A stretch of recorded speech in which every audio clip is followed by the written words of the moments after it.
I want to start with something simple and maybe a little uncomfortable. For most of my career, people have been told the same story about money. Save it. Put it in the bank. Avoid risk. Wait for certainty. It sounds responsible. It feels safe. And yet, after decades in business and investing, I have learned that this story quietly destroys more wealth than almost any market crash ever could. When I sit across the table from entrepreneurs, families, or retirees, I hear the same concern over and over again. I have cash in the bank, Kevin. I should be fine, right? That question matters because what used to be true is no longer true. Cash used to be a refuge. Today, it is a tool that must be used carefully, or it becomes a liability. In this video, I want to explain why so many people misunderstand financial risk, why holding cash feels safe but is often quietly dangerous, and how I actually think about protecting and growing capital in the real world. Not with fear, not with hype, with clarity. Because understanding earns trust, and trust earns long-term success. For decades, the financial environment rewarded caution. Interest rates were low but stable. Inflation was modest. You could hold cash without losing much purchasing power. So people built habits around that reality. They parked money in savings accounts. They waited for the perfect moment. They told themselves they were being prudent. But the environment changed. Rates moved. Inflation surged. Prices did not fall back the way people expected, and the old habits stayed. This is where the misunderstanding begins. Many people assume that higher interest rates automatically make cash safe again. They see 2 or 3% in a savings account and feel relieved. But safety is not about the number on your statement. Safety is about what your money can actually buy over time. If inflation is running at 5 or 6% and your cash earns 2%, you are losing purchasing power every single year. Quietly, relentlessly. That loss does not feel dramatic. There is no headline. There is no alarm bell. But over 10 or 20 years, it reshapes your entire financial future. This is not a prediction. It is simply math and incentives. So what is really happening beneath the surface? Banks take your cash and pay you very little for it. Then they lend it out at much higher rates. They profit from the spread. You absorb the inflation risk. This is not malicious. It is how the system works. The risk is not volatility.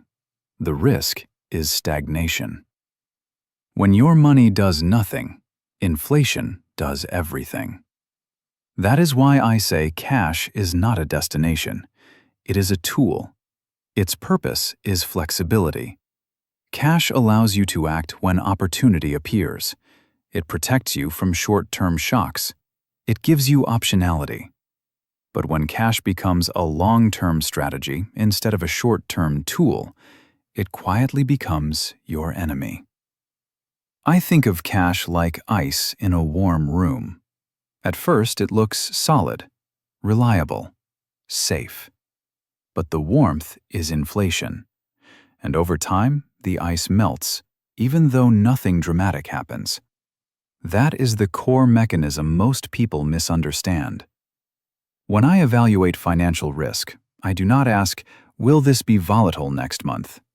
I ask, will this preserve and grow purchasing power over decades? That is the only question that matters. Risk is not just what you might lose. Risk is what you fail to gain by doing nothing. Early in my career, I made the same mistake many people make. I hoarded cash during uncertain markets. I told myself I was being disciplined. And then I watched my purchasing power shrink while productive assets quietly compounded. That was my wake-up call. Not because I lost money, but because I realized I was wasting time.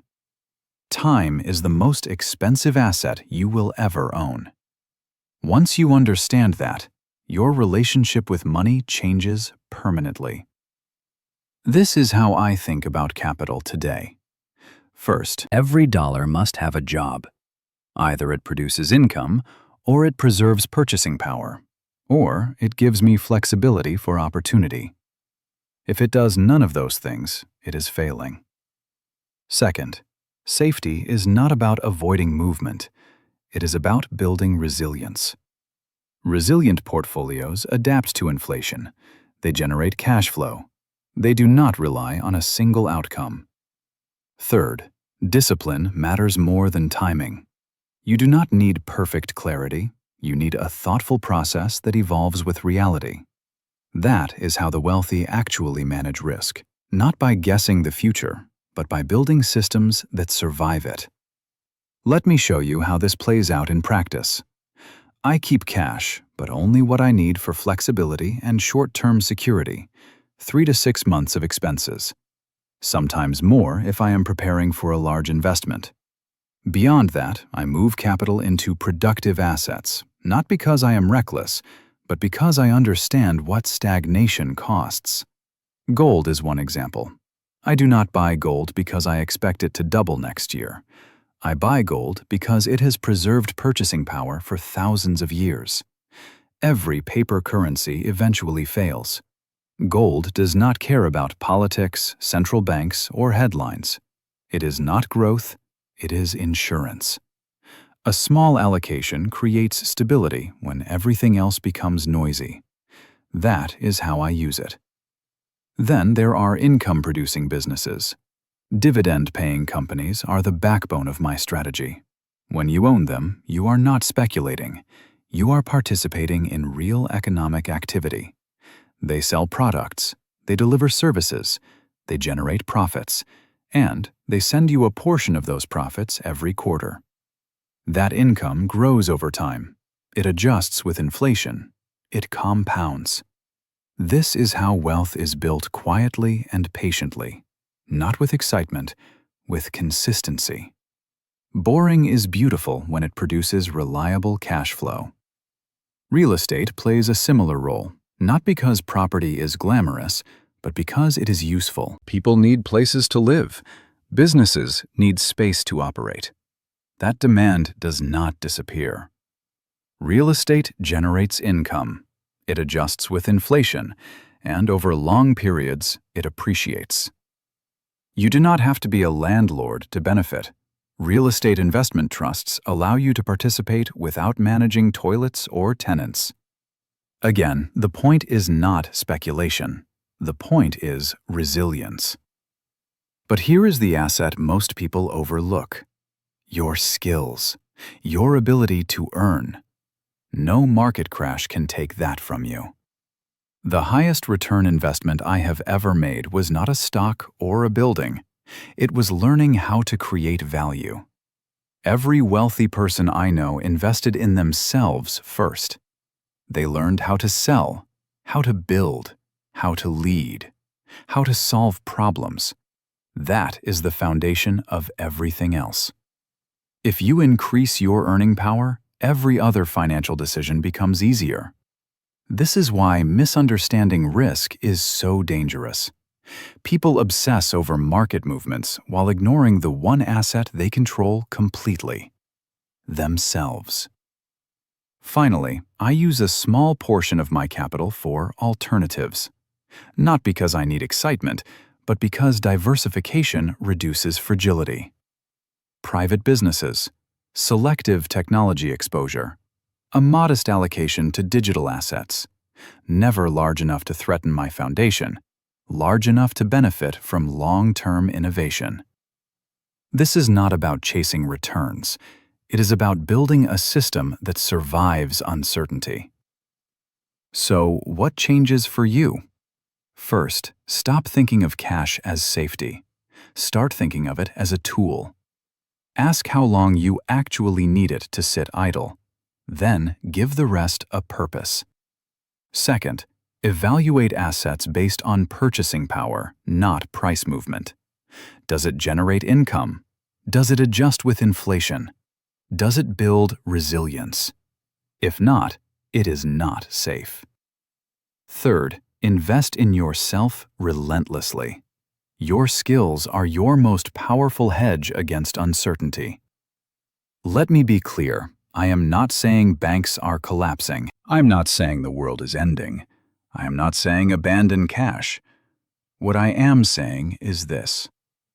The biggest financial mistake today is believing that doing nothing is safe. It is not. The real danger is quiet erosion. The real opportunity is thoughtful action. At the beginning, I said cash used to be a refuge. It still can be, but only when you understand its limits. I treat cash as a bridge, not a destination. It connects me to opportunity. It gives me flexibility, but it does not build my future. Assets do that. Understanding this changed my entire career. It removed fear. It replaced panic with process. It turned uncertainty into clarity. That is how I manage risk, not by predicting the future, by building a system that works in any future. And once you understand that, money stops being a source of anxiety. It becomes a tool you control. That is the real safety.